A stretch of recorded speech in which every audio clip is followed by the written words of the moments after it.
La casa colonial de los Mendoza había permanecido cerrada durante 50 años en el corazón del centro histórico de Zacatecas, sus muros de cantera rosa alzándose como centinelas silenciosos sobre la calle empedrada de Tacuba.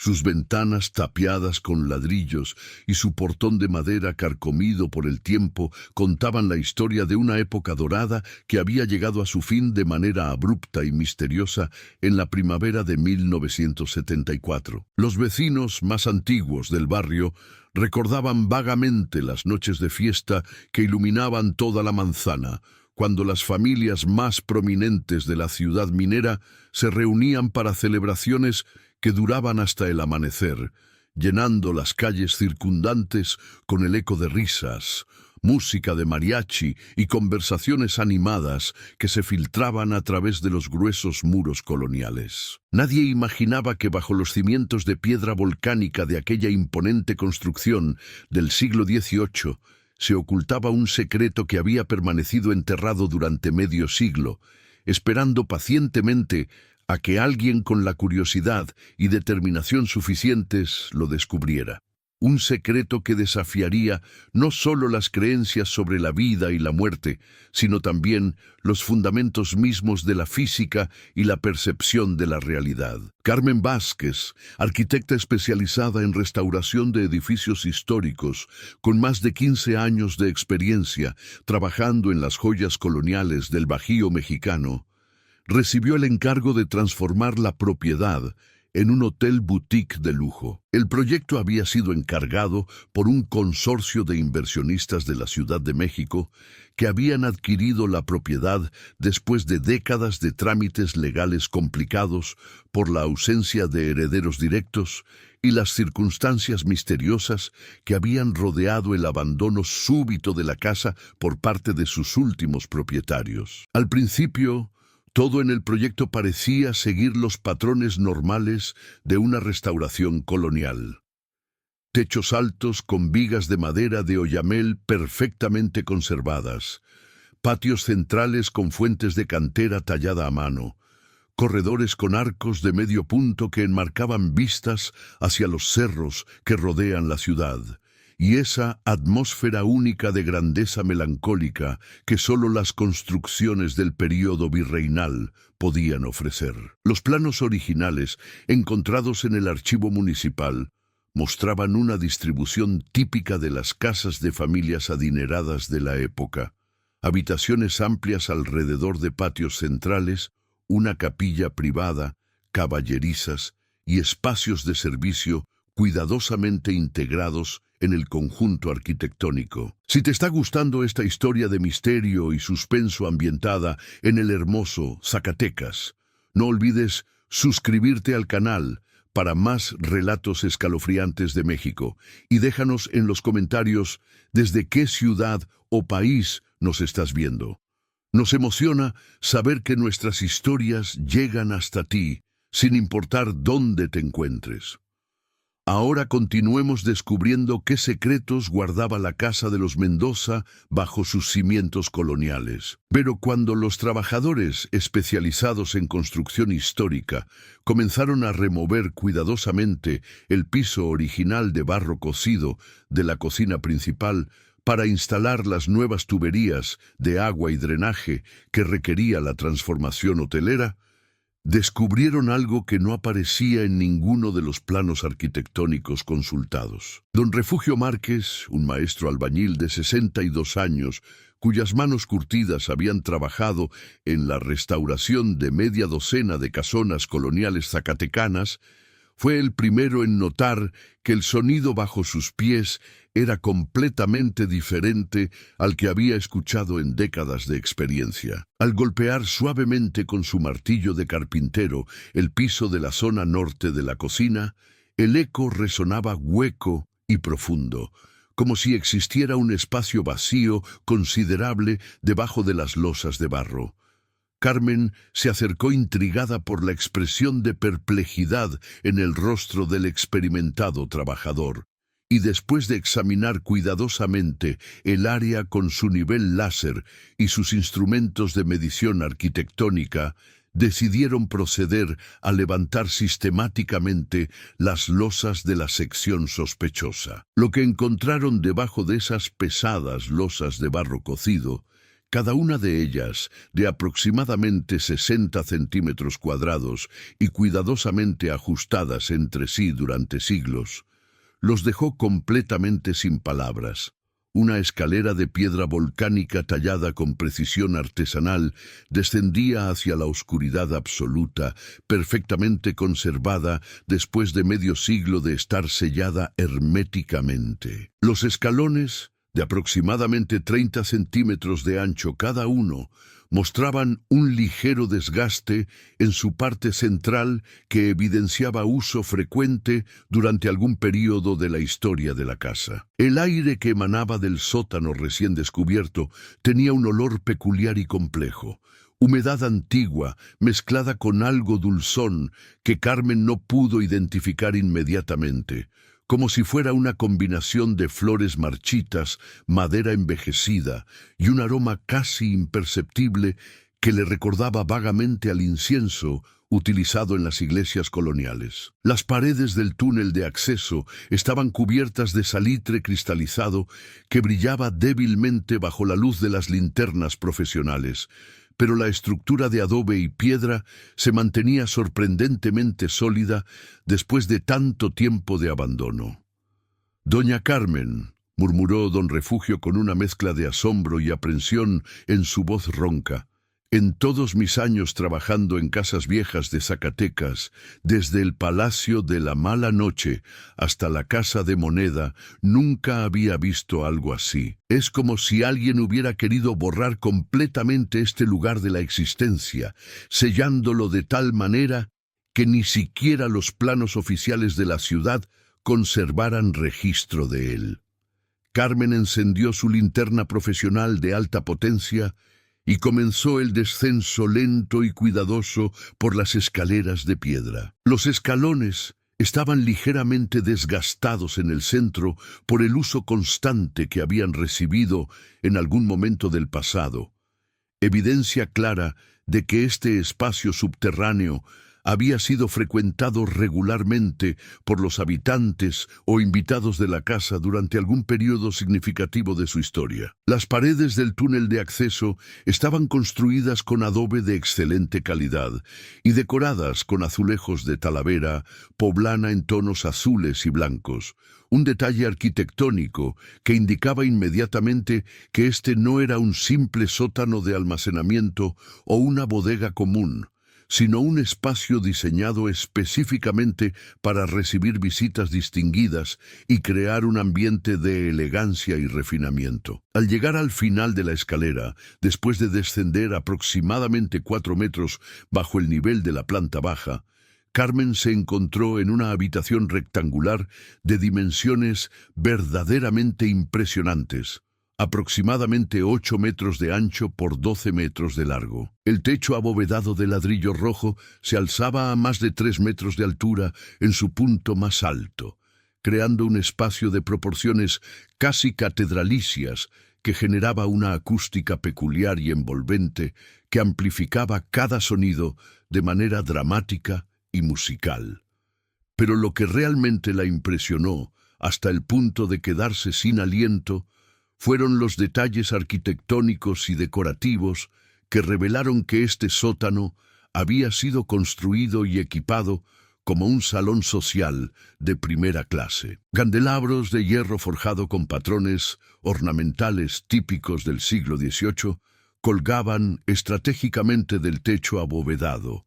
Una barra completa de bar ocupaba toda la pared oriental del salón, con estanterías talladas en madera de cedro para exhibir botellas de licores finos, y en el centro exacto del espacio se encontraba una mesa de billar profesional cubierta por una lona de lino que parecía no haber sido tocada en décadas. Los muros estaban revestidos con más azulejos de Talavera, formando patrones geométricos complejos que alternaban motivos florales con diseños abstractos en azul cobalto sobre fondo blanco, y el piso estaba cubierto con losas de barro cocido de Guadalajara, dispuestas en un patrón de espiga que creaba un efecto visual sofisticado y elegante. En las esquinas del salón había sillones de cuero que, aunque cubiertos por décadas de polvo, conservaban su forma original y parecían haber sido de excelente calidad cuando estaban en uso.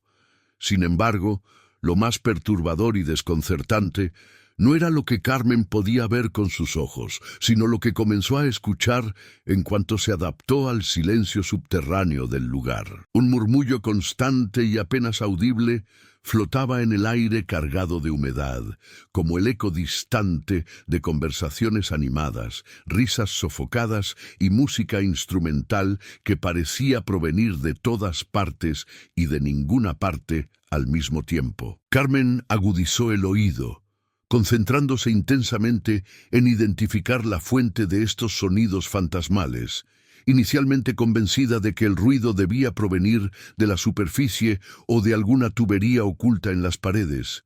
Pero al subir momentáneamente a la planta baja para verificar, el murmullo desaparecía por completo.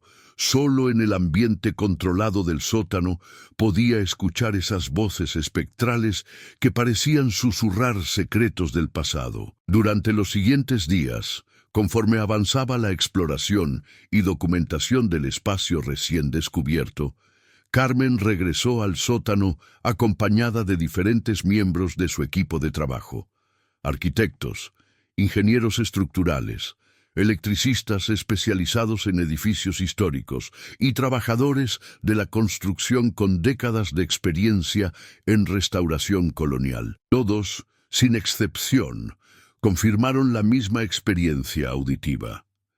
En ciertos momentos del día, especialmente durante las horas del atardecer, cuando las temperaturas comenzaban a descender y la humedad relativa del aire aumentaba, se podían escuchar con claridad perturbadora risas cristalinas, conversaciones en voz baja, mantenidas en español, con el acento y las expresiones características de las décadas de 1960 y 1970, y lo que parecía ser música de piano interpretada con habilidad profesional. El fenómeno sonoro era tan realista y convincente que en más de una ocasión, Don Refugio y otros trabajadores subieron corriendo las escaleras del sótano, completamente convencidos de que había intrusos en la propiedad que habían logrado acceso al edificio durante las horas nocturnas. Sin embargo, las revisiones exhaustivas de toda la casa, incluyendo cada habitación, cada closet, cada rincón posible donde alguien pudiera esconderse,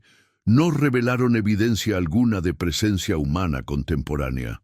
La curiosidad profesional y personal llevó a Carmen a investigar meticulosamente la historia de la casa colonial y de la familia que la había habitado durante su periodo de mayor esplendor. En el Archivo Histórico del Estado de Zacatecas, un edificio colonial convertido en repositorio de documentos que alberga más de 4 siglos de memoria escrita de la región, descubrió que la propiedad había pertenecido durante más de 200 años a la familia Mendoza Salinas, una de las dinastías más prósperas y políticamente influyentes durante la época de auge de la industria minera de plata, que había convertido a Zacatecas en una de las ciudades más ricas del Nuevo Mundo durante los siglos XVII y XVIII.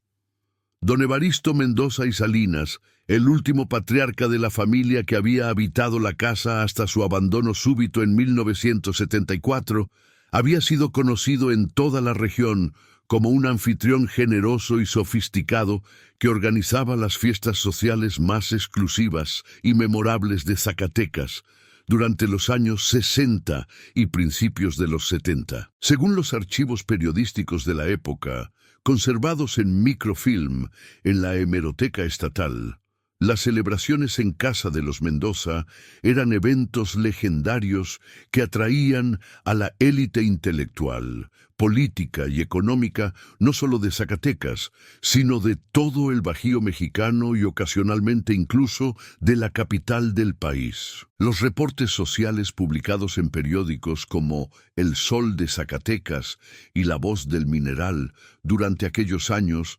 describían veladas que comenzaban formalmente al anochecer con cócteles en el patio principal de la casa.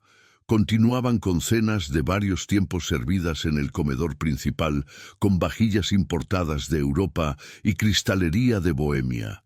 Y culminaban con entretenimientos nocturnos que se extendían hasta las primeras horas del amanecer.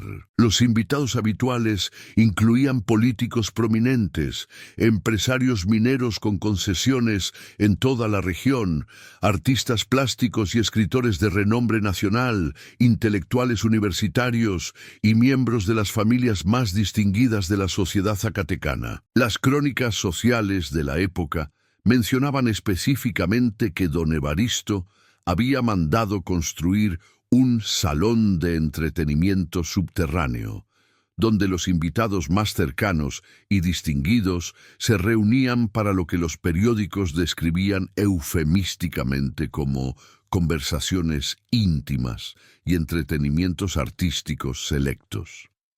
Estas referencias confirmaron las sospechas de Carmen sobre la naturaleza y propósito original del sótano que había descubierto. Pero en marzo de 1974, según los archivos periodísticos consultados, algo cambió drásticamente en la vida social de la Casa Mendoza. Los periódicos locales reportaron que la última fiesta organizada por don Evaristo había terminado de manera abrupta y traumática cuando varios invitados fueron hospitalizados con síntomas severos de intoxicación alimentaria, alucinaciones, desorientación temporal y lo que los reportes médicos de la época describían como episodios psicóticos temporales de origen indeterminado. 3 de los invitados afectados nunca se recuperaron completamente de aquella experiencia y requirieron tratamiento psiquiátrico prolongado en instituciones especializadas de la Ciudad de México. Don Evaristo cerró herméticamente la casa inmediatamente después del incidente, canceló todos los eventos sociales programados para el resto del año y se trasladó con su familia a una residencia en la colonia Condesa de la Ciudad de México, donde murió 2 años después en circunstancias que los periódicos de la capital describían cautelosamente como misteriosas, sin proporcionar detalles específicos sobre las causas de su fallecimiento prematuro. Carmen logró localizar en el archivo periodístico una entrevista exclusiva publicada en el semanario regional El Observador Zacatecano en abril de 1974, donde un invitado que mantuvo su identidad en el anonimato proporcionó un testimonio detallado y perturbador sobre los eventos de aquella última noche fatídica. Fue como si una sombra inexplicable hubiera caído súbitamente sobre la celebración que había transcurrido de manera completamente normal durante las primeras horas. La gente comenzó a comportarse de manera extraña y alarmante. Algunos reían de forma incontrolable y maníaca sin razón aparente. Otros lloraban desconsoladamente sin poder explicar la causa de su tristeza. Y varios invitados aseguraban ver personas que definitivamente no estaban presentes en el salón, manteniendo conversaciones animadas con figuras que solo ellos podían percibir. El testimonio anónimo continuaba con detalles aún más inquietantes. Hubo invitados que comenzaron a hablar sobre eventos que habían sucedido años antes, como si estuvieran viviendo nuevamente experiencias del pasado en tiempo presente, recordando con precisión absoluta conversaciones y situaciones que habían tenido lugar en fiestas anteriores en la misma casa. Era como si el tiempo se hubiera distorsionado de alguna manera, permitiendo que el pasado y el presente coexistieran simultáneamente en el mismo espacio físico. El artículo mencionaba que la investigación oficial realizada por las autoridades sanitarias estatales concluyó que los alimentos servidos durante la cena habían sido contaminados accidentalmente con hongos psicotrópicos, posiblemente durante el proceso de preparación en las cocinas de la casa, pero muchos de los testigos presenciales insistían en que había algo mucho más siniestro y sobrenatural detrás de los eventos de aquella noche. El mismo don Evaristo, en su única declaración pública sobre el incidente, había hecho una afirmación críptica que los periódicos citaron textualmente.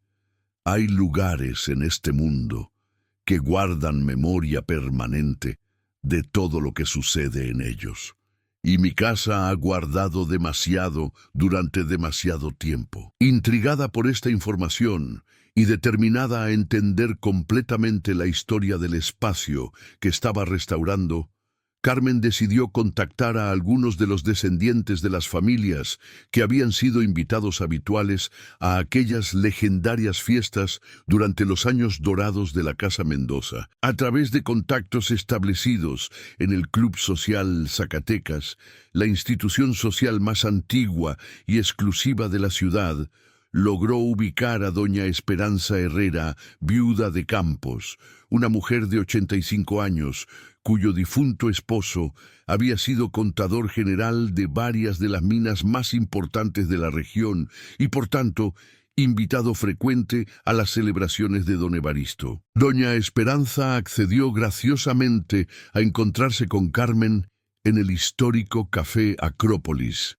un establecimiento del centro de la ciudad que había sido punto de reunión de la intelectualidad zacatecana durante décadas. La anciana, a pesar de su edad avanzada, conservaba una memoria sorprendentemente lúcida y detallada de aquellos años de esplendor social, y recordaba perfectamente las veladas en casa de los Mendoza como algunos de los eventos más elegantes y culturalmente enriquecedores de su juventud. Mi difunto esposo Rodolfo, que en paz descanse, era contador certificado de las minas La Esperanza, San Rafael y El Bote, y don Evaristo siempre nos invitaba a sus reuniones porque le gustaba tener conversaciones inteligentes sobre economía minera y política nacional, explicó doña Esperanza mientras removía cuidadosamente su café con leche. Eran fiestas verdaderamente preciosas y sofisticadas,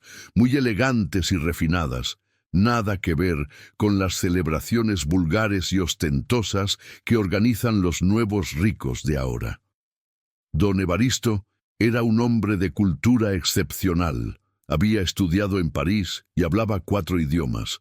Y su esposa, doña Remedios, era una pianista virtuosa que había tomado clases en el Conservatorio Nacional. Carmen se inclinó hacia adelante, completamente absorta en el relato. ¿Recuerdas si mencionaron algo sobre un salón especial en el sótano de la casa? «Ah, sí», exclamó doña Esperanza con los ojos brillando de nostalgia. «El famoso salón subterráneo de don Evaristo. Era lo más hermoso y sofisticado que he visto en toda mi vida, incluyendo los palacios que visité durante mi luna de miel en Europa. Todo estaba decorado con azulejos de Talavera auténtica traída directamente de Puebla.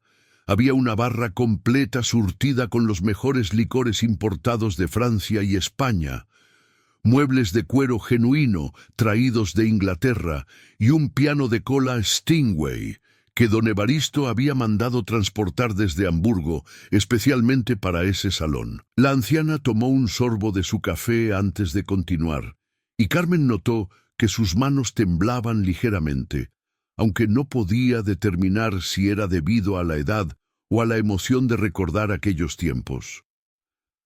Don Evaristo siempre decía que había construido ese salón especial, porque ahí la música sonaba mejor que en cualquier otro lugar de la casa. Las conversaciones eran más íntimas y profundas, y el ambiente era más acogedor para los amigos verdaderos. Decía que las propiedades acústicas del espacio subterráneo creaban una atmósfera única que no se podía replicar en ningún salón convencional. ¿Puede describir cómo eran esas reuniones en el sótano?, preguntó Carmen, tomando notas mentales de cada detalle. Doña Esperanza cerró los ojos momentáneamente, como si estuviera reviviendo aquellas noches de décadas pasadas. Generalmente, la fiesta comenzaba en el patio principal y el comedor de la planta alta, pero después de la medianoche, cuando ya habíamos cenado y conversado en grupos grandes, don Evaristo invitaba a los amigos más cercanos a bajar al salón subterráneo. Ahí es donde pasábamos las mejores horas de la noche, cuando ya la celebración formal había terminado y solo quedábamos los íntimos. Doña Remedios tocaba el piano maravillosamente, los hombres fumaban puros cubanos auténticos y jugaban billar. Las damas conversábamos sobre arte y literatura, y todos disfrutábamos de cognacs franceses y licores de hierbas que don Evaristo coleccionaba de sus viajes por Europa. Carmen observó que la expresión de doña Esperanza había cambiado sutilmente, volviéndose más pensativa y ligeramente inquieta. Pero esa última noche, ¡ay niña! Esa noche fue completamente diferente a todas las anteriores. Había algo extraño en el ambiente desde el momento en que bajamos al sótano, como si el aire estuviera cargado de electricidad antes de una tormenta de verano. La gente estaba más animada de lo normal, las risas sonaban más fuertes y estridentes, las conversaciones más intensas y apasionadas de lo habitual. Mi esposo me comentó al oído que nunca había visto a don Evaristo tan nervioso y agitado, sudando, a pesar de que en el sótano siempre hacía frío. ¿Recuerda específicamente qué pasó durante esa última celebración?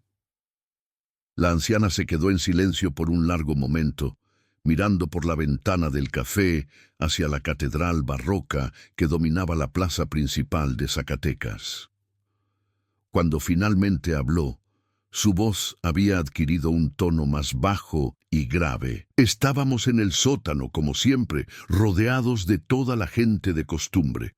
Había aproximadamente 30 personas, todos los invitados habituales de don Evaristo. Los Herrera, los Zambrano, los García Salinas, los Ávila del Bosque, toda la sociedad zacatecana distinguida.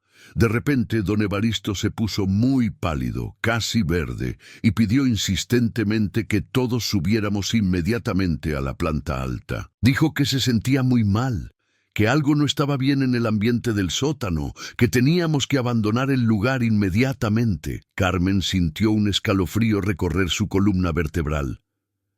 ¿Y qué hicieron los invitados? Esa es la parte más extraña y perturbadora de toda la historia, continuó doña Esperanza, moviendo la cabeza con incredulidad después de tantos años. La gente simplemente no quería irse del sótano. Era como si estuvieran como hechizados o hipnotizados por el lugar. Seguían riendo, bailando al son de la música del piano que doña Remedios había dejado de tocar hacía rato, conversando animadamente entre ellos, jugando billar, como si no hubieran escuchado las súplicas desesperadas de don Evaristo para que abandonáramos el salón subterráneo inmediatamente. ¿Cuánto tiempo permanecieron ahí abajo? Esa es otra cosa inexplicable, respondió la anciana, con una expresión de confusión que no había disminuido después de 5 décadas. Don Evaristo, desesperado por la situación, subió corriendo las escaleras y selló físicamente la entrada al sótano desde arriba. Nosotros seguimos ahí abajo, sin entender realmente qué estaba pasando, por qué nuestro anfitrión había actuado de manera tan extraña y alarmante. El tiempo parecía moverse de manera diferente en ese lugar. Sentíamos como si hubieran pasado solo unos minutos, pero cuando finalmente logramos salir del sótano, ya era completamente de día. El sol estaba alto en el cielo, y habían transcurrido más de 8 horas sin que nos diéramos cuenta. Doña Esperanza se quedó callada por otro momento prolongado, removiendo su café ya frío con movimientos automáticos e inconscientes. Muchos de los invitados que salieron de ese sótano aquella madrugada estaban diferentes, cambiados de alguna manera fundamental, como si hubieran dejado parte de su cordura, parte de su esencia humana en ese lugar. Algunos nunca volvieron a ser las mismas personas que habían sido antes de esa noche. Mi propio esposo tuvo pesadillas recurrentes durante años, despertándose en mitad de la noche, gritando que podía escuchar voces, llamándolo desde debajo de la casa. Carmen tomó notas mentales de cada palabra, sintiendo que cada revelación la acercaba más a entender el misterio del sótano. ¿Qué pasó después con don Evaristo y su familia? Después supe que don Evaristo mandó sellar permanentemente el acceso al sótano con cemento y ladrillos, contrató albañiles para que eliminaran cualquier evidencia de que ese espacio hubiera existido jamás, y se fue de Zacatecas con toda su familia esa misma semana. Nunca más supimos de ellos directamente, aunque corrían rumores de que don Evaristo había muerto en circunstancias extrañas en la Ciudad de México pocos años después, explicó doña Esperanza. Pero yo siempre pensé, y sigo pensando hasta el día de hoy, que había algo mucho más profundo y siniestro que una simple intoxicación accidental detrás de los eventos de aquella noche. Era como si ese lugar, ese hermoso salón subterráneo, hubiera capturado o absorbido algo esencial de todos nosotros durante aquellas horas interminables. Esa misma tarde, después de la reveladora conversación con doña Esperanza, Carmen regresó al sótano recién descubierto, acompañada de un equipo completo de grabación profesional que incluía micrófonos de alta sensibilidad, cámaras de video con capacidades de grabación nocturna y medidores de temperatura y humedad de precisión científica. Su objetivo era documentar sistemáticamente los fenómenos sonoros que había estado percibiendo y, si era posible, encontrar una explicación lógica y científica para esos eventos aparentemente sobrenaturales. Colocó estratégicamente micrófonos direccionales en diferentes puntos del salón subterráneo y se instaló con su computadora laptop y equipos de análisis de audio digital a esperar que comenzaran los sonidos fantasmales que ahora sabía que se manifestaban con mayor intensidad durante las horas del atardecer, cuando las temperaturas exteriores descendían y las condiciones atmosféricas del sótano se volvían más estables. Conforme el sol comenzó a ocultarse detrás de los cerros áridos que rodean Zacatecas, creando esas sombras alargadas características del altiplano mexicano al atardecer, los sonidos comenzaron nuevamente con la puntualidad de un reloj suizo. Pero esta vez, gracias a su preparación técnica y emocional, Carmen pudo escucharlos con una claridad y definición que la dejaron completamente helada de asombro y terror. No eran simples murmullos incoherentes o ecos distorsionados por la acústica peculiar del espacio. Eran conversaciones completas, perfectamente inteligibles, mantenidas en el español característico de la clase alta mexicana de los años 60 y 70, con expresiones idiomáticas, referencias culturales y acentos específicos de aquella época y región geográfica. Las grabaciones digitales capturaron todo con fidelidad impecable. En los archivos de audio se podían distinguir claramente voces masculinas y femeninas discutiendo animadamente sobre política nacional e internacional de la época, comentando con conocimiento experto sobre las fluctuaciones del precio internacional de la plata y su impacto en la economía zacatecana, haciendo bromas sofisticadas sobre conocidos comunes de la alta sociedad local, intercambiando opiniones sobre literatura contemporánea y arte moderno, y manteniendo ese tipo de conversaciones intelectuales y culturales que caracterizan a las clases educadas de cualquier sociedad.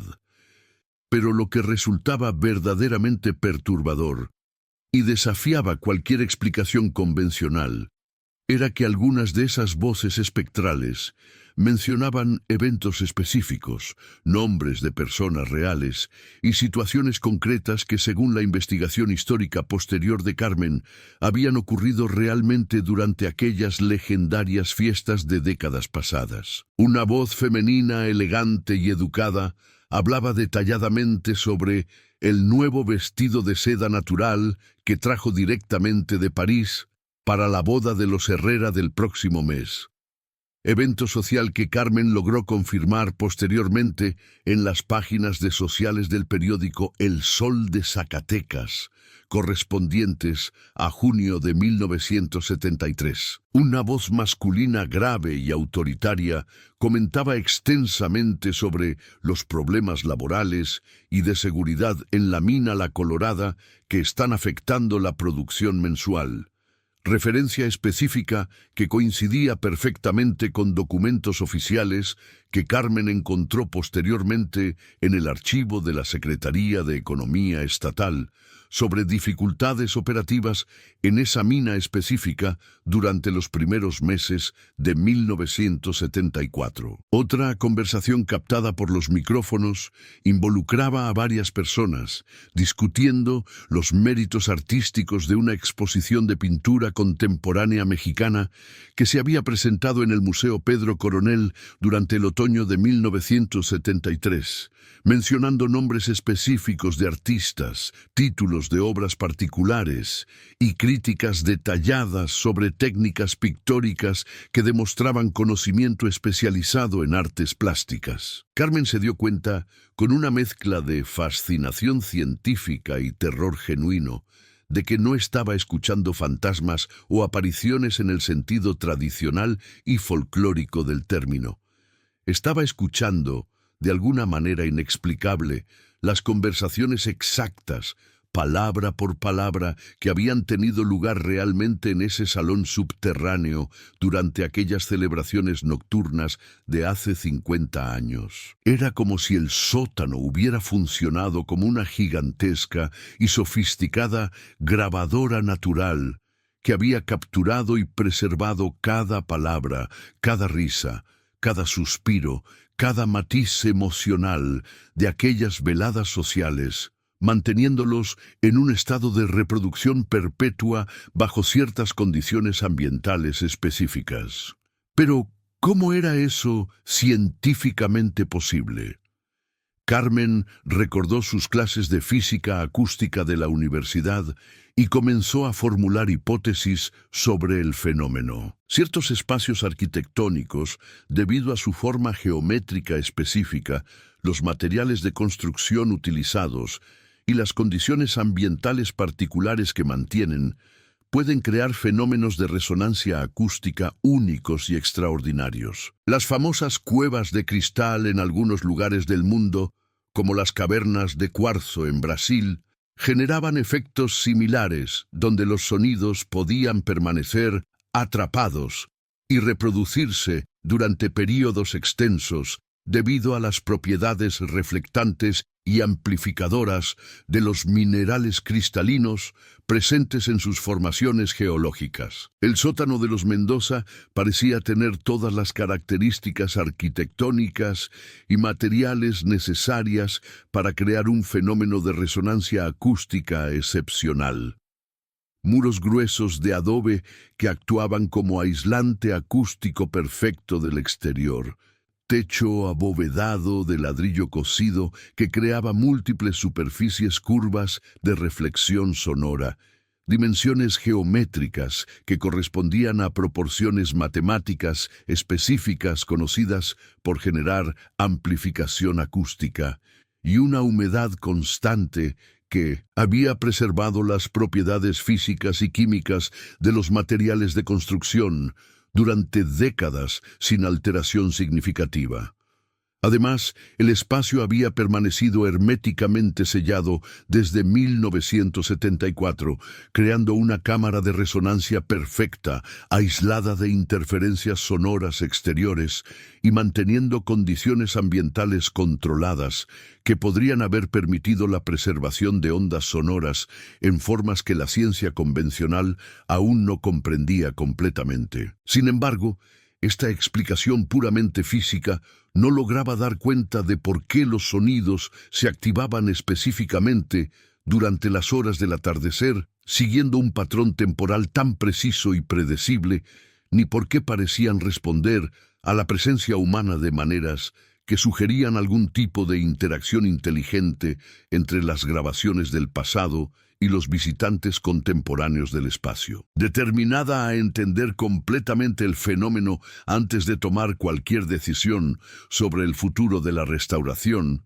Carmen decidió pasar una noche completa en el sótano, equipada con instrumentos de medición científica avanzados, cámaras de video infrarrojo y sistemas de comunicación de emergencia por si la experiencia se volvía peligrosa o abrumadora. Alrededor de las 9 de la noche, cuando las temperaturas exteriores habían descendido significativamente y la humedad relativa del aire había aumentado debido al cambio térmico natural del altiplano zacatecano, los sonidos espectrales se intensificaron dramáticamente hasta alcanzar niveles de volumen y claridad que parecían corresponder a una fiesta real en pleno desarrollo. Carmen pudo escuchar no solo las conversaciones que ya había documentado, sino también efectos sonoros adicionales que completaban la experiencia auditiva.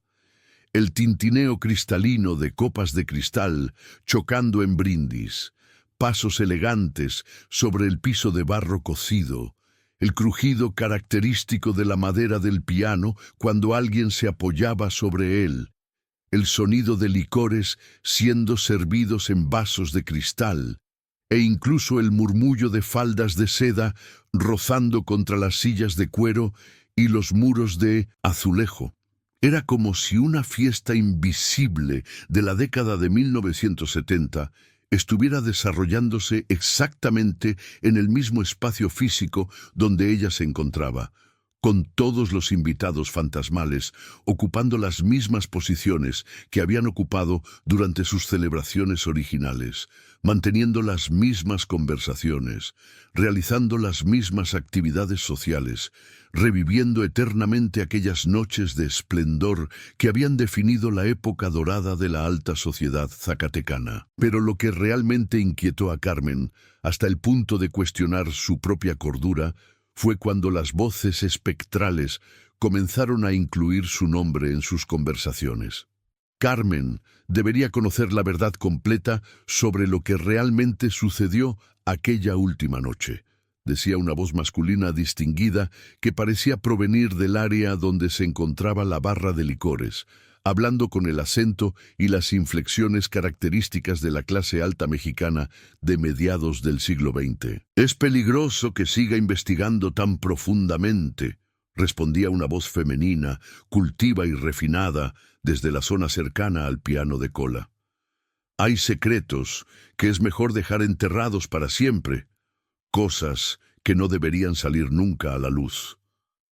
Carmen sintió que su corazón se aceleraba hasta alcanzar un ritmo casi doloroso. ¿Cómo era posible que voces del pasado, grabaciones de eventos ocurridos décadas antes de su nacimiento, estuvieran hablando sobre ella en tiempo presente, mencionándola por nombre como si fueran conscientes de su existencia contemporánea y su investigación actual? Revisó cuidadosamente todo su equipo de grabación, para asegurarse de que estuviera funcionando correctamente y no estuviera reproduciendo accidentalmente algún archivo de audio previamente grabado. Todos los instrumentos indicaban que estaban capturando sonidos en tiempo real del ambiente inmediato, pero las voces continuaban mencionándola específicamente, como si los fantasmas auditivos de aquella última fiesta estuvieran completamente conscientes de su presencia física en el sótano y su propósito investigativo. «Ella va a encontrar lo que don Evaristo escondió antes de huir», continuó la voz masculina grave, con un tono que mezclaba advertencia y profecía. «Está ahí, oculto detrás del piano, en el lugar donde nadie ha mirado durante 50 años, pero debe estar preparada para las consecuencias de ese descubrimiento». Carmen dirigió inmediatamente su linterna profesional de alta potencia hacia el piano de cola Steinway, que permanecía cubierto con una lona de lino en la esquina noreste del salón. Se acercó lentamente, sintiendo que cada paso que daba resonaba de manera amplificada y casi musical en el espacio, como si sus movimientos estuvieran siendo incorporados a una sinfonía fantasmal, invisible, que se desarrollaba a su alrededor. Al levantar cuidadosamente la pesada lona que cubría el instrumento, encontró no solo un hermoso piano de concierto Steinway, modelo D, perfectamente conservado a pesar de las décadas de abandono, sino también algo completamente inesperado. Una pequeña puerta de madera tallada, empotrada discretamente en la pared posterior, diseñada para pasar inadvertida a menos que alguien la buscara específicamente desde el ángulo preciso donde ella se encontraba. La puerta secreta, de aproximadamente 1 metro de altura por 70 centímetros de ancho, había sido camuflada cuidadosamente para parecer parte de la decoración de azulejos de la pared. Carmen tuvo que mover el pesado piano varios centímetros utilizando una palanca improvisada con herramientas de su equipo de trabajo para poder acceder completamente a la entrada oculta. Al abrir la puerta, que se movía sobre bisagras de bronce, que funcionaban sorprendentemente bien después de décadas sin uso, descubrió un pequeño cuarto secreto de aproximadamente 2 metros cuadrados que había servido claramente como un archivo personal o estudio privado. El espacio contenía estanterías empotradas llenas de libros encuadernados en cuero, cajas de cartón cuidadosamente etiquetadas con años y categorías temáticas, documentos amarillentos organizados en archiveros de madera, y varios objetos personales que aparentemente habían pertenecido a don Evaristo. Una colección de plumas fuente de oro, un juego de sellos personalizados con sus iniciales, fotografías familiares en marcos de plata, y una caja fuerte pequeña que permanecía abierta y vacía. Pero lo que más llamó la atención de Carmen fueron 3 cuadernos gruesos de cuero negro, perfectamente preservados y colocados prominentemente sobre un pequeño escritorio de caoba, que contenían lo que parecía ser un diario personal extenso, escrito con la caligrafía cuidadosa y elegante de alguien educado en las tradiciones académicas europeas del siglo XIX. Carmen tomó el primer cuaderno con manos ligeramente temblorosas y comenzó a leer bajo la luz concentrada de su linterna. La primera entrada estaba fechada con precisión, 15 de enero de 1970. He terminado finalmente la construcción del salón de entretenimiento subterráneo según las especificaciones exactas que diseñé después de 3 años de estudio y planificación. El arquitecto ingeniero Ramírez tenía razón completa sobre las propiedades acústicas extraordinarias que resultarían de este diseño espacial específico. Cada palabra pronunciada en este salón adquiere una resonancia especial, una claridad y una profundidad que no he experimentado en ningún otro espacio interior. Es como si las paredes mismas estuvieran escuchando atentamente cada conversación y guardándola para la posteridad. Las entradas subsecuentes, escritas con la disciplina de alguien acostumbrado a mantener registros detallados, documentaban meticulosamente las fiestas que don Evaristo había organizado en el sótano durante los siguientes 4 años. Describía con precisión casi científica las conversaciones mantenidas, los invitados que habían participado, las anécdotas memorables de cada velada, los vinos y licores servidos, la música interpretada y lo que él denominaba consistentemente el efecto magnético singular del salón sobre las personalidades y comportamientos de las personas que pasaban tiempo prolongado en aquel espacio subterráneo. Es absolutamente extraordinario, escribía en una entrada correspondiente a agosto de 1972. Observar cómo este espacio arquitectónico específico transforma sutilmente pero consistentemente a las personas que lo visitan regularmente. Las inhibiciones sociales normales parecen disolverse gradualmente.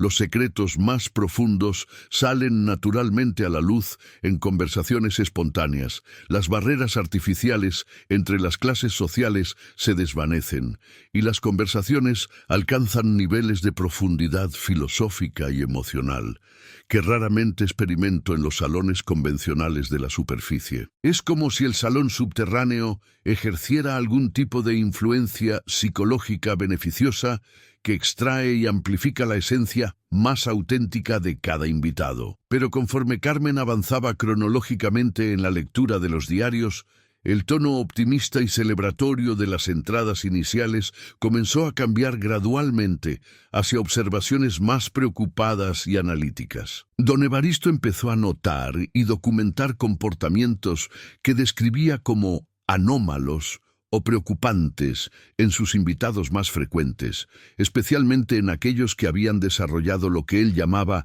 preferencia obsesiva por el ambiente subterráneo. María Elena Zambrano ya no muestra interés alguno en participar en las actividades sociales que tienen lugar en la planta superior de la casa durante nuestras reuniones.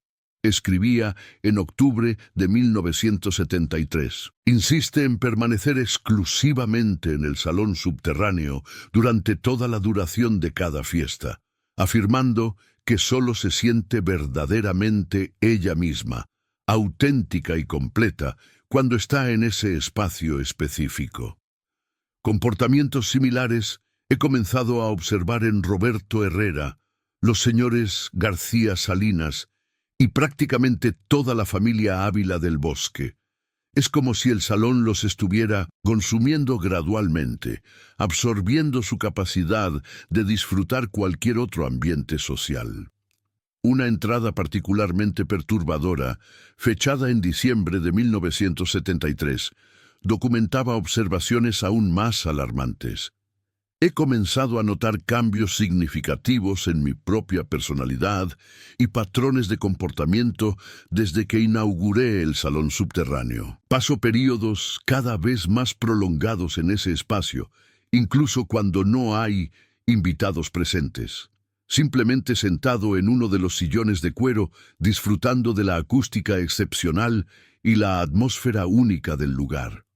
Durante estas sesiones solitarias, frecuentemente escucho ecos de conversaciones de fiestas pasadas, como si las paredes de adobe hubieran capturado y almacenado cada palabra pronunciada en el salón y ahora las reprodujeran sutilmente para mi entretenimiento personal. Comienzo a preguntarme seriamente si este lugar que construí con tanto cuidado y cariño tiene algún tipo de conciencia propia, alguna forma de inteligencia arquitectónica que interactúa con las mentes humanas de maneras que no comprendo completamente. Pero la entrada más inquietante y reveladora estaba fechada exactamente una semana antes de aquella última fiesta fatídica que había terminado con la clausura permanente de la casa. Después de meses de observación sistemática y autoanálisis, he llegado a una conclusión que desafía mi educación racionalista, pero que no puedo ignorar por más tiempo. Este salón subterráneo no funciona simplemente como un espacio de entretenimiento con propiedades acústicas excepcionales. De alguna manera que no puedo explicar científicamente, el lugar captura, almacena y reproduce no solo sonidos, sino también emociones, memorias y posiblemente aspectos más fundamentales de la experiencia humana consciente. Los invitados que desarrollan apego obsesivo al salón no están simplemente disfrutando de un ambiente agradable. Están siendo gradualmente absorbidos por algún tipo de campo de resonancia psíquica que preserve sus esencias individuales como parte permanente del espacio mismo. La última entrada del primer cuaderno, fechada el día inmediatamente posterior a aquella última fiesta desastrosa, estaba escrita con una caligrafía visiblemente alterada, como si hubiera sido redactada bajo extrema tensión emocional. Todo ha terminado definitivamente. Lo que sucedió durante la madrugada de ayer confirma mis peores temores y sospechas. El salón subterráneo no solo captura sonidos y emociones, captura y preserva almas humanas completas. Los invitados que perdieron contacto con la realidad durante la celebración no fueron víctimas de una intoxicación alimentaria accidental, como reportarán los periódicos. Fueron literalmente absorbidos por el lugar. Sus esencias conscientes quedaron permanentemente atrapadas en las resonancias electromagnéticas de este espacio que construí, sin comprender completamente sus implicaciones.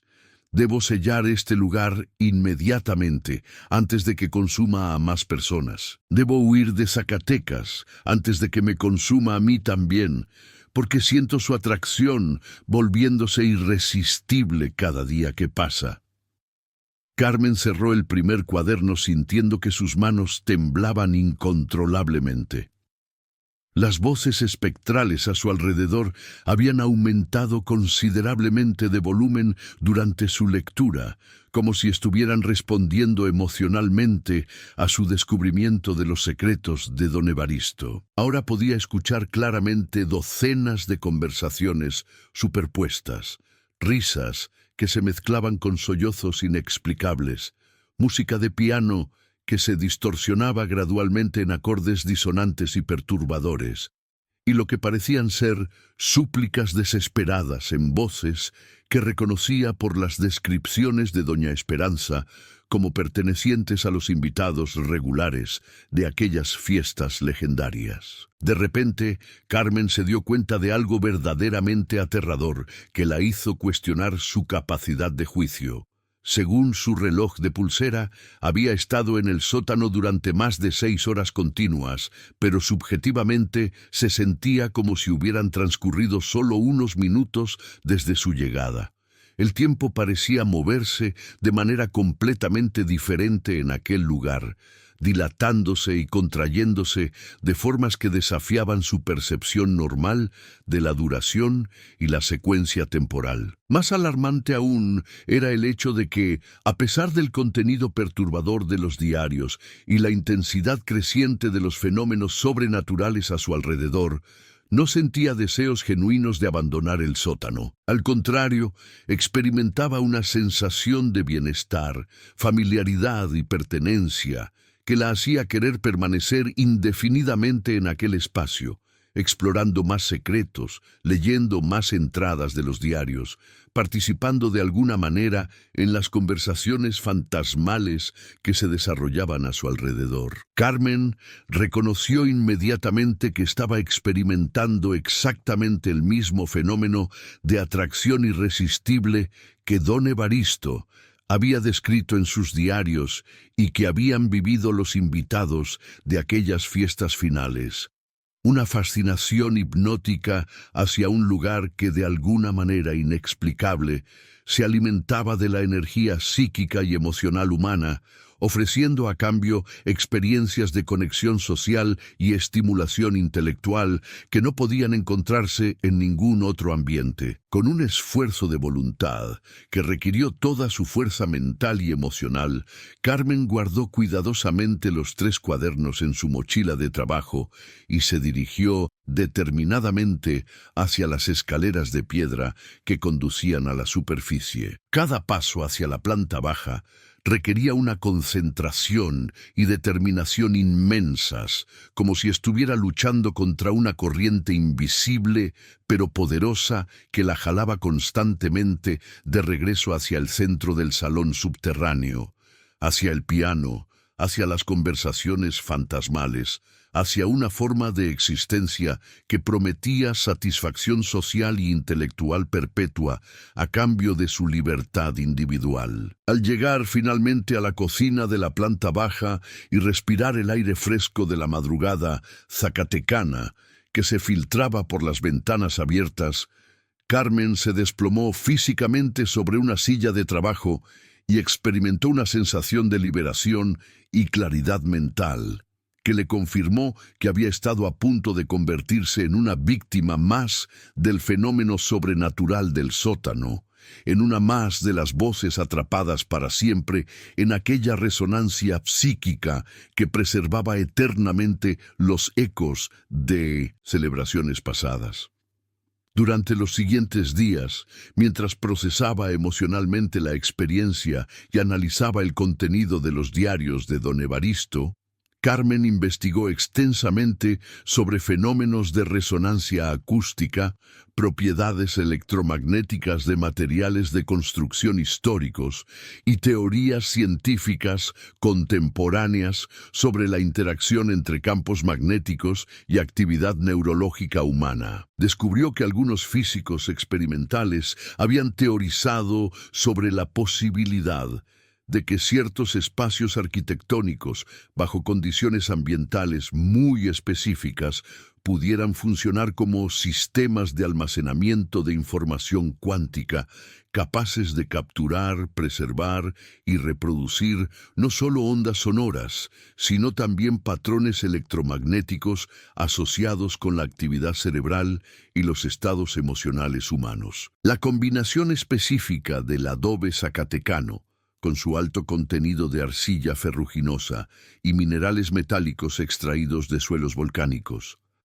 El ladrillo cocido a altas temperaturas, con concentraciones significativas de óxidos de hierro que actuaban como conductores electromagnéticos naturales, la humedad constante mantenida por las filtraciones subterráneas y la geometría precisa del espacio abovedado había creado condiciones únicas que podrían haber permitido fenómenos de almacenamiento y reproducción de información que la ciencia convencional apenas comenzaba a comprender teóricamente.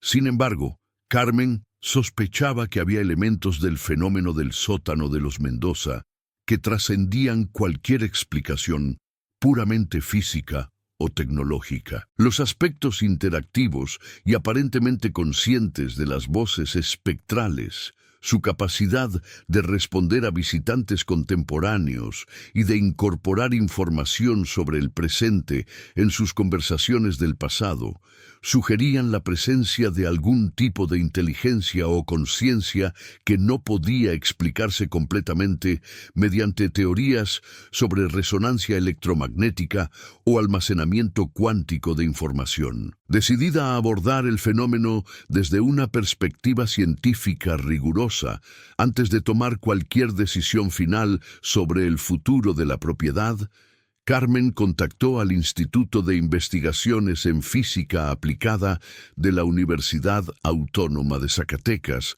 y logró persuadir a un equipo multidisciplinario de investigadores para que visitaran la casa y condujera estudios sistemáticos del sótano y sus propiedades anómalas.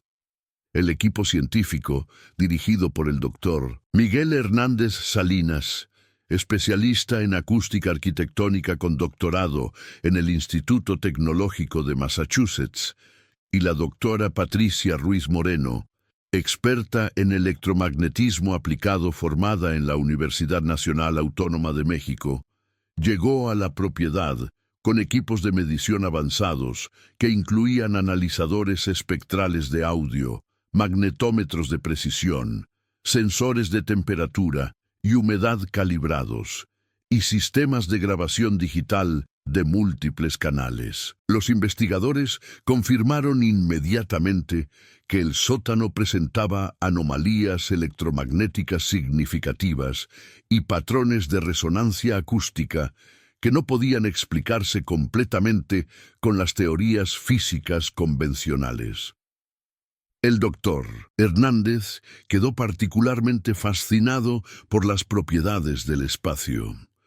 En 30 años de investigación especializada en acústica arquitectónica, trabajando en catedrales góticas, teatros de ópera históricos y cámaras anecoicas experimentales, nunca he encontrado un espacio con estas características específicas. Es como si hubiera sido diseñado intencionalmente, con conocimiento científico avanzado, para optimizar la captura y amplificación de ondas sonoras de frecuencias particulares asociadas con la voz humana.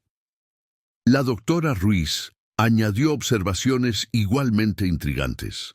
Los patrones electromagnéticos que estamos midiendo en este espacio son completamente atípicos. Hay fluctuaciones regulares en los campos magnéticos locales que siguen ciclos de aproximadamente 24 horas, con intensificaciones significativas durante las horas del atardecer que coinciden exactamente con los momentos en que se manifiestan los fenómenos auditivos.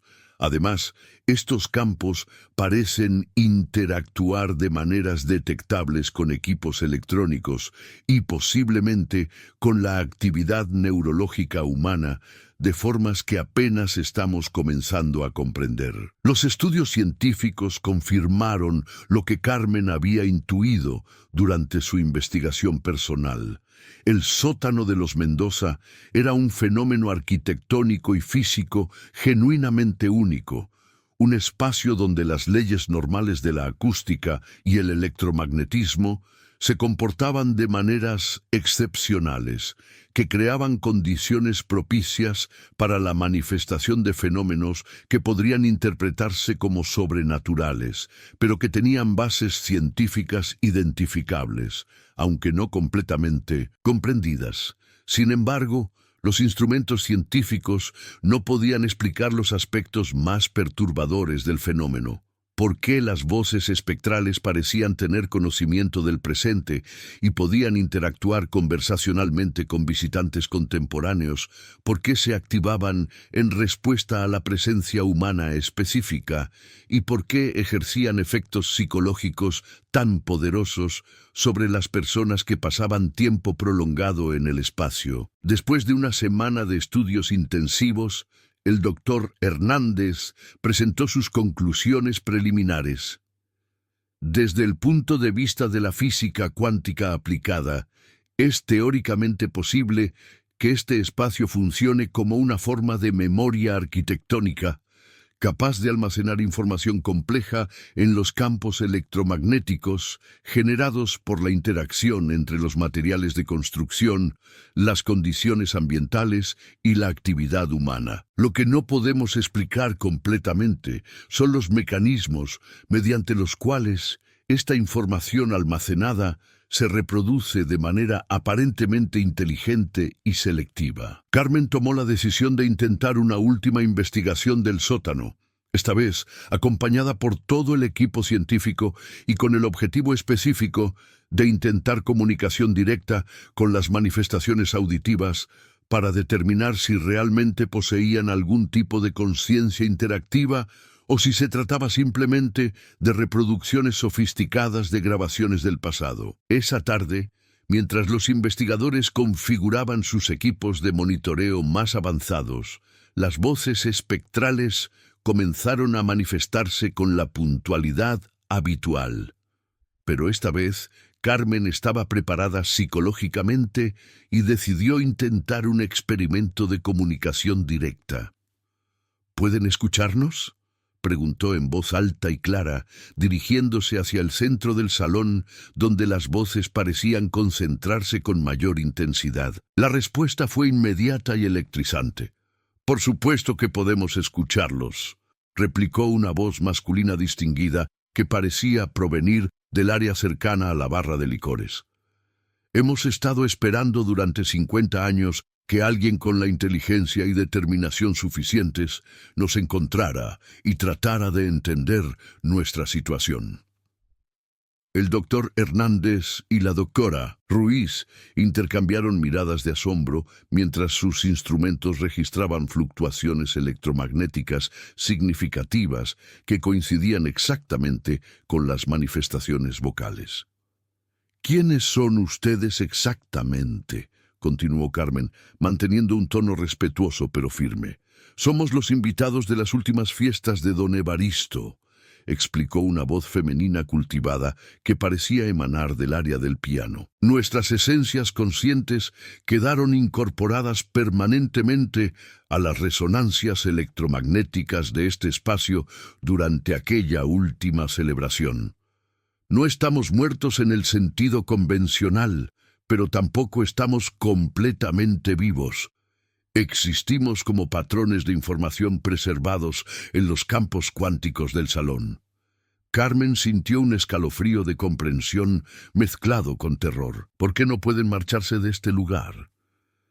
Las condiciones físicas específicas de este espacio, respondió otra voz masculina, combinadas con los estados emocionales intensos que experimentamos durante aquella última noche, crearon una forma de captura cuántica que mantiene nuestras conciencias ligadas permanentemente a las propiedades electromagnéticas del salón.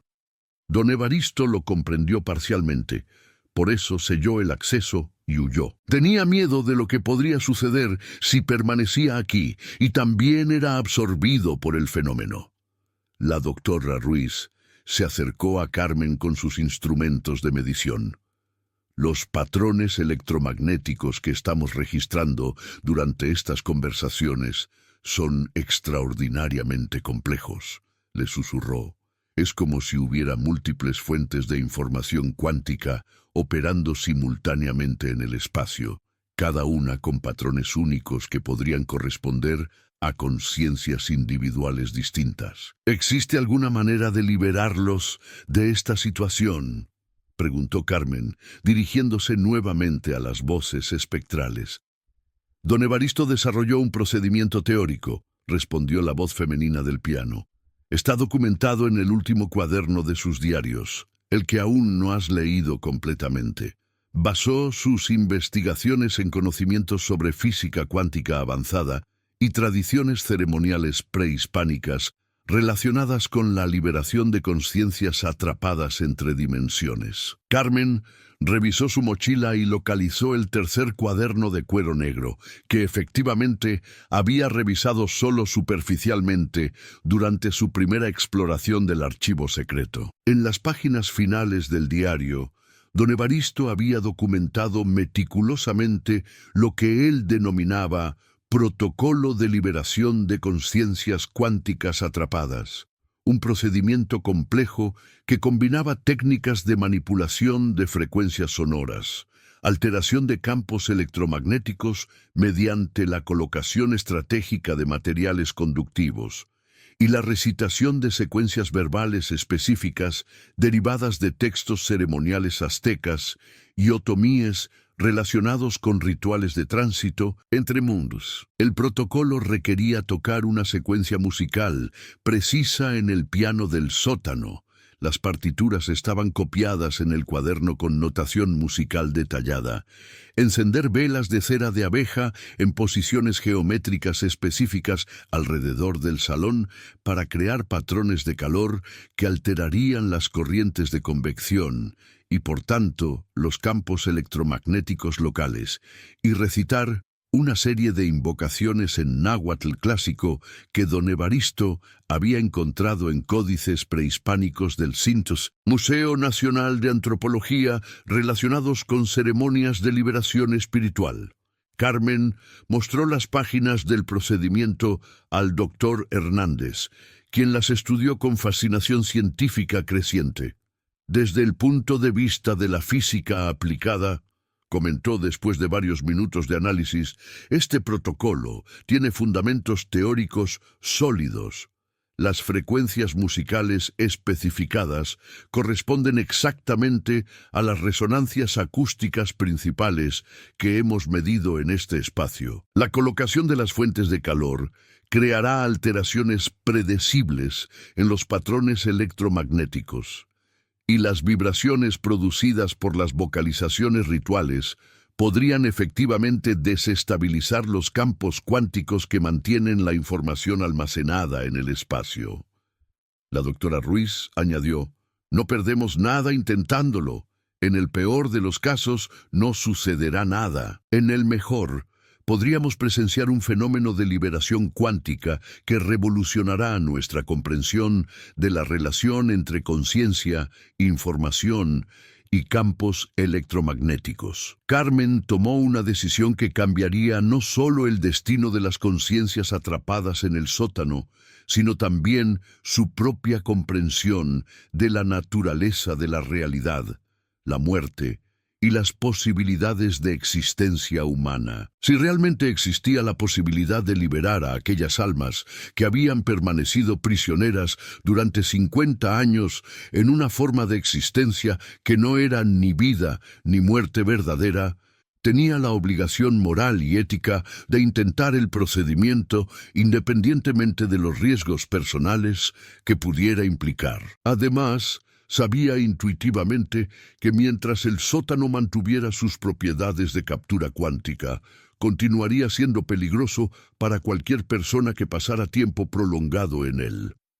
El protocolo de Don Evaristo no solo liberaría a los invitados espectrales, sino que también neutralizaría permanentemente las condiciones que habían convertido el lugar en una trampa para conciencias humanas. Siguiendo meticulosamente las instrucciones documentadas en el cuaderno, Carmen y el equipo científico colocaron velas de cera de abeja pura en los puntos geométricos específicos indicados por Don Evaristo, los vértices de un hexágono regular cuyo centro coincidía exactamente con el punto focal acústico del salón abovedado. El doctor Hernández colaboró en la remoción cuidadosa de la lona que cubría el piano Steinway y verificó que el instrumento mantuviera la afinación necesaria para interpretar las secuencias musicales del protocolo. Sorprendentemente, después de 50 años de abandono en condiciones de humedad controlada, el piano de concierto conservaba una afinación casi perfecta, como si el ambiente estable del sótano hubiera actuado como una cámara de preservación ideal que había mantenido la tensión de las cuerdas y la calibración de los mecanismos internos en condiciones óptimas de funcionamiento. Carmen se sentó frente al teclado del Steinway, colocó las partituras del protocolo en el atril del piano y comenzó a interpretar la secuencia musical especificada por Don Evaristo.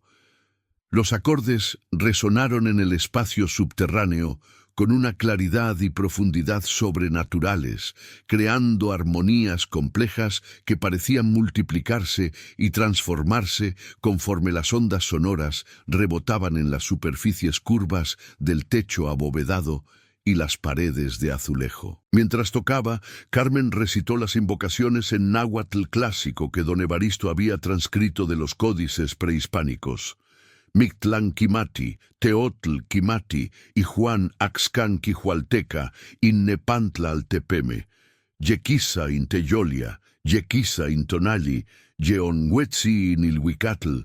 Los muertos lo saben, los dioses lo saben, y ahora regresan desde los lugares intermedios.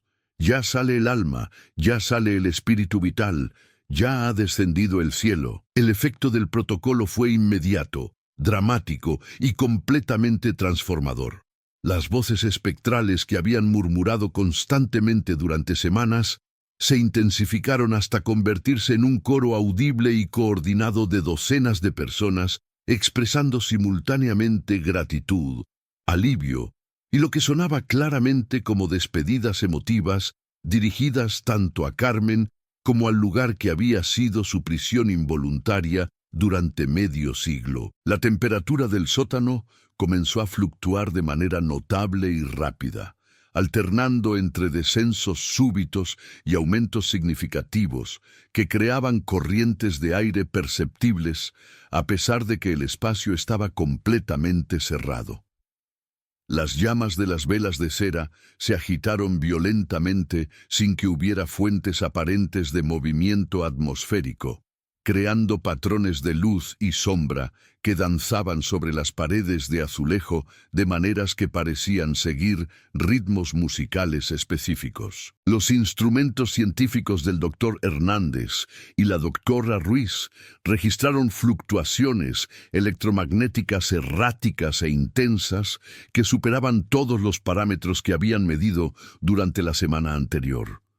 Los campos magnéticos locales oscilaban de manera caótica, los patrones de temperatura se volvieron completamente impredecibles y los niveles de humedad cambiaron en ciclos que no correspondían a ningún fenómeno atmosférico conocido. Pero lo más extraordinario y memorable fue que Carmen, y posteriormente todo el equipo científico, pudieron ver por primera vez las manifestaciones visuales de las conciencias atrapadas.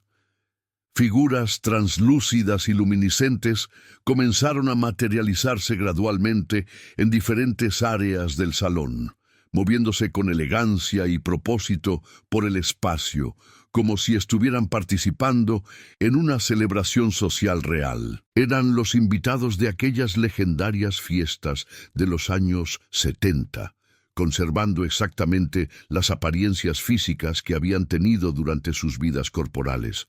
Hombres distinguidos vestidos con trajes elegantes de corte europeo, mujeres sofisticadas con vestidos de época y joyas auténticas, todos manteniendo las posturas y gestos refinados que habían caracterizado a la alta sociedad zacatecana de aquella época dorada. Pero ahora, en lugar de las expresiones de confusión, desesperación o nostalgia melancólica que Carmen había percibido en sus voces durante las semanas anteriores, todas las figuras espectrales mostraban rostros de paz profunda, liberación genuina y gratitud sincera hacia quienes habían hecho posible su transición final hacia cualquier forma de existencia que les esperaba más allá de aquella captura cuántica involuntaria.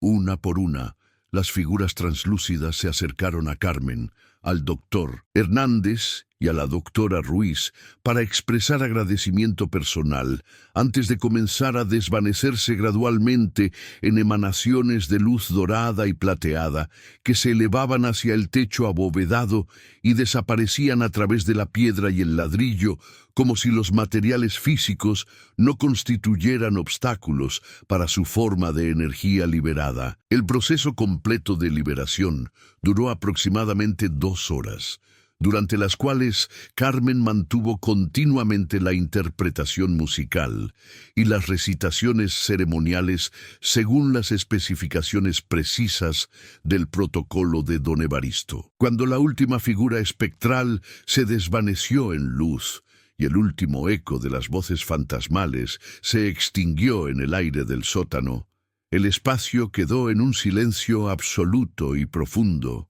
que ninguno de los presentes había experimentado desde el descubrimiento inicial del salón subterráneo. Los instrumentos científicos confirmaron que todas las anomalías electromagnéticas habían cesado completamente. Los campos magnéticos se habían estabilizado en niveles completamente normales. Los patrones de temperatura y humedad habían regresado a los rangos esperables para un sótano subterráneo en las condiciones geológicas y climáticas de Zacatecas, y la acústica del espacio, aunque conservando su calidad excepcional para la música y las conversaciones, ya no mostraba las propiedades de amplificación y resonancia anómalas que habían caracterizado al lugar durante décadas. Carmen cerró suavemente la tapa del piano Steinway, extinguió cuidadosamente las velas del protocolo y se dirigió hacia las escaleras de piedra que conducían a la superficie. Al llegar a la cocina de la planta baja, se dio cuenta inmediatamente de que ya no experimentaba la compulsión psicológica de regresar al sótano que había sentido durante todas sus visitas anteriores. El lugar había perdido completamente su poder de atracción anómalo, y ahora se sentía simplemente como una habitación subterránea histórica con características arquitectónicas excepcionales, pero sin la presencia sobrenatural que la había definido durante medio siglo. En los días y semanas siguientes, Carmen completó exitosamente la restauración integral de la propiedad colonial. El sótano fue incorporado al diseño del Hotel Boutique como un salón de eventos exclusivo y sofisticado, con el piano Steinway restaurado profesionalmente como pieza central para conciertos íntimos y presentaciones musicales. Los azulejos de Talavera fueron limpiados y reparados por artesanos especializados. Los candelabros de hierro forjado fueron restaurados a su esplendor original, y todo el espacio fue equipado discretamente con sistemas modernos de iluminación, climatización y sonido que respetaban completamente la integridad arquitectónica e histórica. Los huéspedes y visitantes del hotel comentaban consistentemente sobre la acústica excepcional del salón subterráneo y su atmósfera única de elegancia colonial. Pero nadie reportó experiencias sobrenaturales o sensaciones anómalas de ningún tipo. El espacio había recuperado su función original como lugar de celebración y entretenimiento social, pero ahora sin los peligros psíquicos que habían caracterizado su historia más reciente. La historia del descubrimiento y la investigación del sótano fue documentada exhaustivamente por el doctor Hernández y la doctora Ruiz en una serie de artículos académicos publicados en revistas internacionales de investigación en física aplicada, arqueología experimental y estudios multidisciplinarios de fenómenos anómalos. Sus trabajos contribuyeron significativamente al desarrollo de nuevas teorías sobre las interacciones entre campos electromagnéticos, arquitectura histórica y conciencia humana, abriendo líneas de investigación completamente nuevas en múltiples disciplinas científicas. Sin embargo, Carmen decidió deliberadamente no revelar públicamente todos los detalles más perturbadores de su experiencia personal, especialmente los aspectos relacionados con la comunicación directa con las conciencias atrapadas y los efectos psicológicos que había experimentado durante sus prolongadas permanencias en el sótano. Consideró que ciertos elementos de la historia eran demasiado extraordinarios para ser creídos por el público general y potencialmente peligrosos si inspiraban a otras personas a buscar experiencias similares en otros espacios arquitectónicos con propiedades anómalas. El Hotel Boutique Casa Mendoza abrió oficialmente sus puertas al público 8 meses después del descubrimiento inicial del sótano, convirtiéndose rápidamente en uno de los destinos turísticos y culturales más solicitados, no solo de Zacatecas, sino de toda la región del Bajío mexicano. Los huéspedes, que incluían escritores, artistas, intelectuales y viajeros culturalmente sofisticados de México y el extranjero, disfrutaban especialmente de las veladas musicales semanales en el salón subterráneo, donde pianistas, conjuntos de cámara y otros artistas ofrecían conciertos íntimos que aprovechaban plenamente las propiedades acústicas extraordinarias del espacio restaurado. Carmen mantuvo una copia completa de los diarios originales de Don Evaristo en una caja fuerte especial instalada en las oficinas administrativas del hotel, pero nunca los volvió a leer completamente después de aquella experiencia transformadora. Sabía que contenían conocimientos profundos y potencialmente peligrosos sobre las intersecciones entre arquitectura, física cuántica, conciencia humana y fenómenos que la ciencia convencional apenas comenzaba a investigar sistemáticamente. Consideró que era más seguro y responsable mantener esa información en reserva, disponible para investigadores serios en el futuro, pero protegida del acceso público irresponsable. Ocasionalmente, durante las noches más tranquilas de Zacatecas, cuando los vientos del altiplano acariciaban suavemente las calles empedradas del centro histórico y la ciudad colonial se sumergía en esa paz profunda que solo las comunidades con siglos de historia pueden ofrecer, Carmen regresaba al salón subterráneo del hotel para tocar el piano Steinway en soledad contemplativa. No lo hacía porque escuchara voces espectrales o sintiera presencias sobrenaturales, sino porque había desarrollado un aprecio genuino y duradero por la música clásica y la acústica excepcional del lugar. Durante esas sesiones nocturnas, mientras interpretaba composiciones de Chopin, Debussy y compositores mexicanos como Manuel Ponce bajo la luz cálida de los candelabros coloniales restaurados, Carmen reflexionaba sobre la naturaleza compleja de la memoria, tanto individual como colectiva, y sobre cómo ciertos lugares pueden funcionar como repositorios de experiencias humanas que trascienden las limitaciones convencionales del tiempo y el espacio. El sótano de los Mendoza había sido un recordatorio profundo de que la realidad es mucho más compleja, misteriosa y llena de posibilidades extraordinarias de lo que generalmente asumimos en nuestra experiencia cotidiana.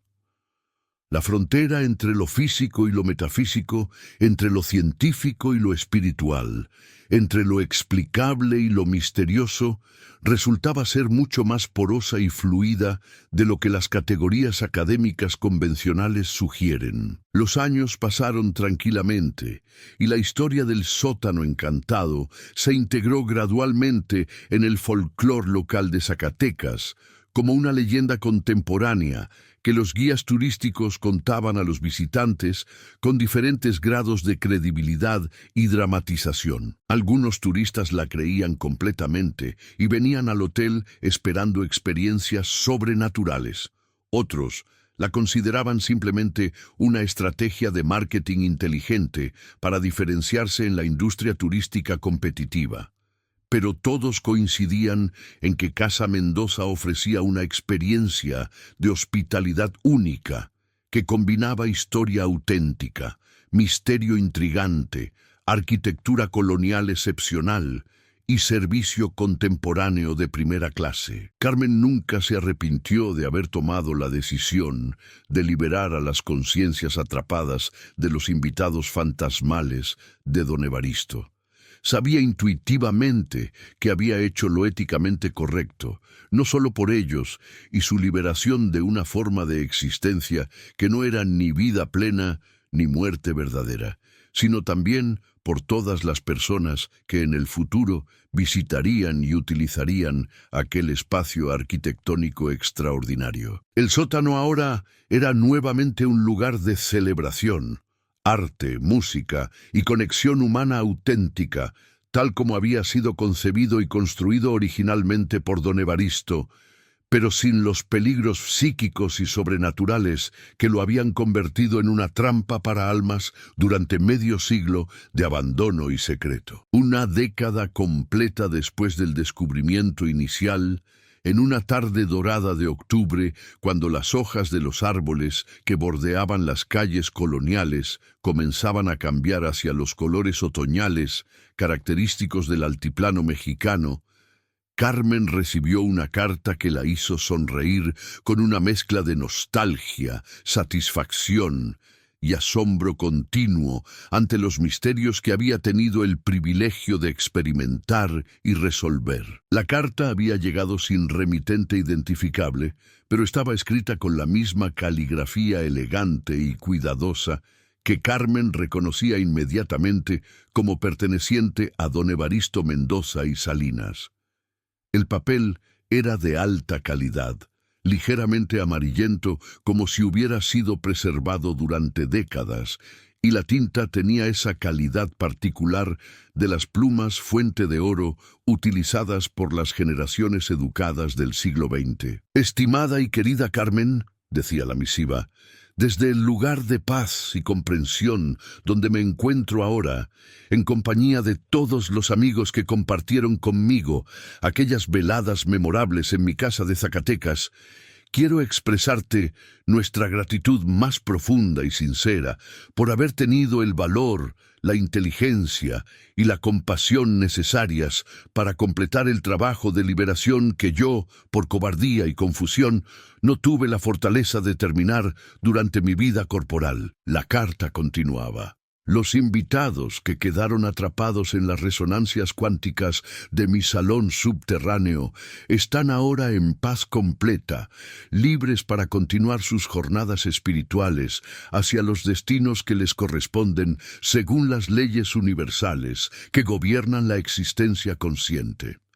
Mi casa ha vuelto a ser un lugar de alegría, celebración y conexión humana auténtica, tal como siempre quise que fuera cuando la concebí durante mis años de juventud y optimismo. Gracias por entender que algunos misterios de este mundo deben ser resueltos con compasión y sabiduría, no ocultados por miedo o ignorancia. Gracias por demostrar que la valentía intelectual y la bondad ética pueden triunfar sobre las fuerzas que mantendrían a las conciencias prisioneras de sus propias creaciones involuntarias. Gracias por permitir que mi legado arquitectónico sirva nuevamente a la felicidad humana en lugar de perpetuar sufrimientos que nunca fueron intencionados. La carta concluía: con gratitud eterna y admiración sincera desde los campos cuánticos de existencia que trascienden las limitaciones del tiempo y el espacio físico, Evaristo Mendoza y Salinas, acompañado por todos los amigos que compartimos aquellas noches inolvidables de celebración, conversación y camaradería humana en los días dorados de Zacatecas. Carmen guardó cuidadosamente la carta junto con los diarios originales de don Evaristo en la caja fuerte del hotel, sabiendo que algunos secretos merecen ser preservados no por ser peligrosos o vergonzosos, sino por ser testimonio de que en este mundo existen dimensiones de experiencia y posibilidades de conexión que trascienden nuestra comprensión ordinaria de lo que es posible en la intersección entre la materia, la energía, la conciencia y el tiempo. El sótano de Casa Mendoza continuaría siendo un lugar especial y memorable para futuras generaciones, pero ahora por todas las razones correctas, por su belleza arquitectónica auténtica, por su historia fascinante y compleja, por su acústica excepcional que permitía experiencias musicales únicas, y por su capacidad demostrada de crear nuevos recuerdos felices para huéspedes contemporáneos sin los riesgos sobrenaturales que habían caracterizado su período más oscuro. Y en las noches más silenciosas de Zacatecas, cuando el viento del altiplano susurraba entre las torres barrocas de la catedral y las campanas de las iglesias coloniales marcaban las horas con su resonancia ancestral, los huéspedes más sensibles de Casa Mendoza podían escuchar algo verdaderamente hermoso emanando del salón subterráneo. No las voces atrapadas y desesperadas del pasado, sino la música de piano que Carmen tocaba para celebrar la vida, la libertad y el poder redentor de enfrentar nuestros miedos más profundos con compasión, valentía y sabiduría. La música flotaba por los corredores coloniales como una bendición nocturna, recordando a todos los que la escuchaban que los lugares pueden ser sanados, que las historias trágicas pueden encontrar resoluciones hermosas, y que el amor y la comprensión humana tienen el poder de transformar incluso las situaciones más desesperadas en oportunidades de crecimiento, liberación y paz. Carmen había aprendido que la restauración arquitectónica verdadera implica mucho más que reparar muros, techos y estructuras físicas. A veces requiere sanar las heridas emocionales y espirituales que los edificios han absorbido a lo largo de sus historias, liberando a los espacios de las energías negativas acumuladas para que puedan cumplir nuevamente sus propósitos originales de servir a la felicidad y el bienestar humano. El sótano de los Mendoza se había convertido en un testimonio viviente de que la redención es posible, de que los errores del pasado pueden corregirse con sabiduría y determinación, y de que los lugares pueden recuperar su capacidad de crear alegría después de períodos de tristeza y confusión. Los años continuaron transcurriendo apaciblemente, y Casa Mendoza se estableció como una institución cultural permanente en Zacatecas, conocida tanto por su excelencia hotelera como por su compromiso con la preservación inteligente del patrimonio histórico. El salón subterráneo se convirtió en sede de conciertos regulares, presentaciones literarias, conferencias académicas y celebraciones privadas que continuaban la tradición de elegancia intelectual que había caracterizado las reuniones originales de don Evaristo, pero ahora en un ambiente de completa seguridad y bienestar para todos los participantes. Carmen frecuentemente reflexionaba sobre cómo aquella experiencia extraordinaria había transformado no solo su comprensión profesional de la arquitectura y la restauración, sino también su perspectiva personal sobre la naturaleza de la existencia, la consciencia y las responsabilidades éticas que tenemos hacia aquellos que han partido de este mundo. Había aprendido que los vivos tienen obligaciones hacia los muertos, especialmente hacia aquellos que permanecen atrapados en formas intermedias de existencia debido a circunstancias trágicas o malentendidos sobre las leyes que gobiernan las transiciones entre diferentes estados del ser. La historia del sótano encantado se convirtió gradualmente en parte del folclore cultural de Zacatecas, pero también en un caso de estudio serio para investigadores internacionales interesados en fenómenos anómalos, arquitectura con propiedades especiales y las intersecciones entre ciencia y espiritualidad. Varios documentalistas, escritores y académicos visitaron Casa Mendoza para estudiar el caso y entrevistar a Carmen, al doctor Hernández y a la doctora Ruiz sobre sus experiencias y conclusiones. Sin embargo, Carmen siempre mantuvo una política de discreción cautelosa sobre los aspectos más extraordinarios de la historia, compartiendo información suficiente para contribuir al conocimiento científico y cultural, pero evitando sensacionalismos que pudieran trivializar la profundidad espiritual y emocional de lo que había experimentado junto con las conciencias liberadas. Con el paso de los años, Carmen desarrolló una reputación nacional como especialista en restauración de propiedades históricas con características especiales, y recibió consultas de todo México para proyectos que involucraban edificios con historias complejas, fenómenos inexplicados o situaciones que requerían sensibilidad tanto arquitectónica como cultural. Cada nuevo proyecto le proporcionaba oportunidades de aplicar las lecciones aprendidas en Casa Mendoza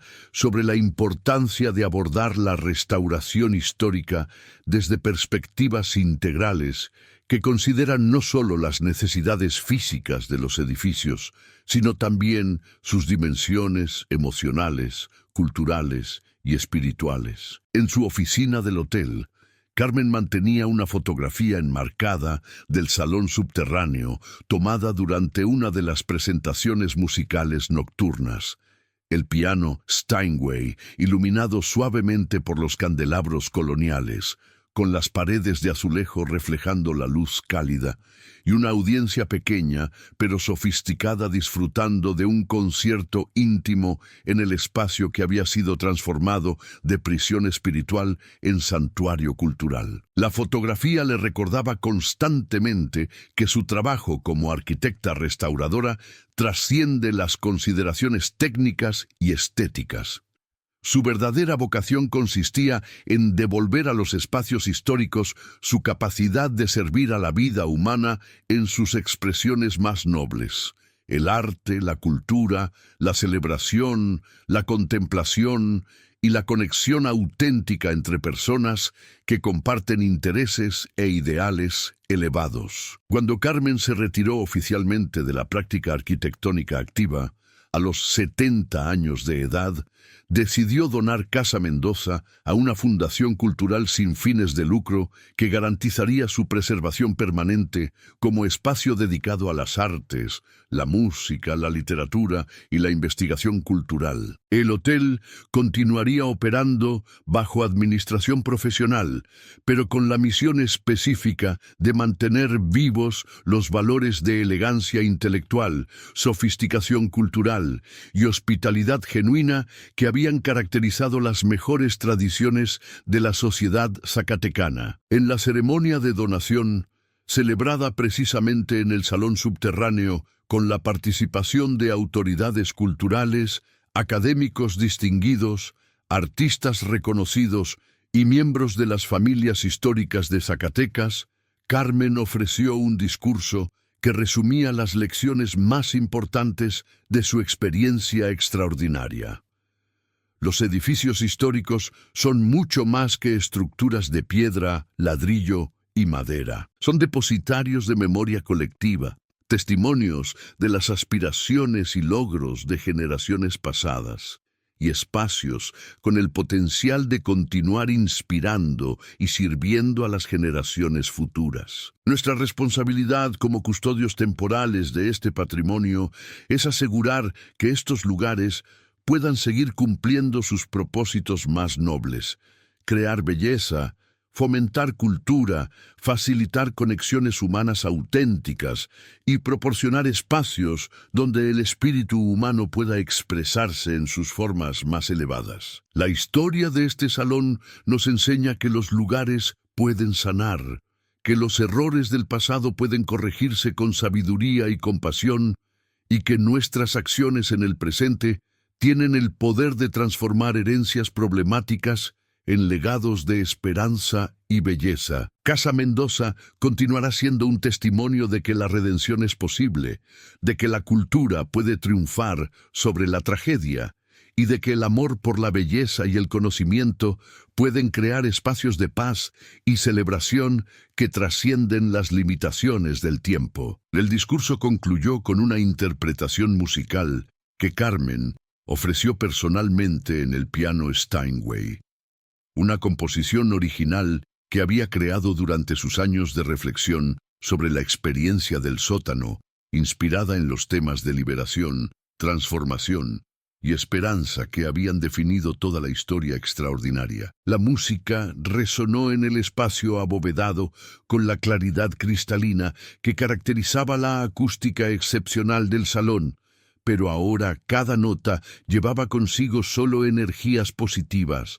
gratitud por las lecciones aprendidas, celebración de las vidas liberadas y compromiso con el futuro cultural de un espacio que había encontrado finalmente su destino verdadero como santuario de arte, belleza y conexión humana genuina. Esa noche, después de que todos los invitados se habían marchado y Casa Mendoza había retornado al silencio contemplativo que caracteriza los lugares de verdadera importancia cultural, Carmen descendió una última vez al salón subterráneo para un momento de reflexión privada y despedida personal.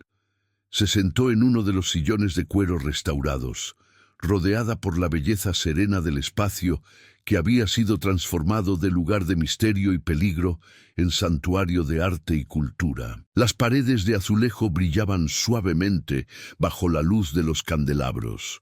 El piano aguardaba silenciosamente futuras interpretaciones musicales, y toda la atmósfera respiraba paz, satisfacción y potencial ilimitado para crear nuevas experiencias hermosas. En ese momento de quietud profunda, Carmen experimentó una sensación de completitud y propósito cumplido que raramente se otorga a los seres humanos. La certeza de haber participado en algo verdaderamente significativo, de haber contribuido a resolver un misterio importante, de haber liberado sufrimientos ancestrales y de haber transformado un legado problemático en una herencia de belleza y esperanza para futuras generaciones. La historia del sótano encantado de Zacatecas había llegado finalmente a su conclusión natural, no con terror o tragedia, sino con redención, belleza y la promesa de que los lugares pueden ser sanados cuando enfrentamos sus historias con valentía, compasión y determinación de crear futuros mejores basados en la sabiduría extraída de las experiencias del pasado. Y mientras Carmen se dirigía hacia las escaleras por última vez como propietaria del espacio, pudo escuchar muy suavemente, casi como una bendición susurrante en el aire nocturno de Zacatecas,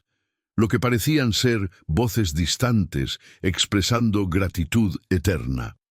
No las voces atrapadas y desesperadas que había conocido durante su investigación, sino las voces libres y agradecidas de conciencias que habían encontrado finalmente su camino hacia la paz, llevando consigo bendiciones para todos aquellos que en el futuro encontrarían alegría, inspiración y conexión humana auténtica en el hermoso salón subterráneo de Casa Mendoza.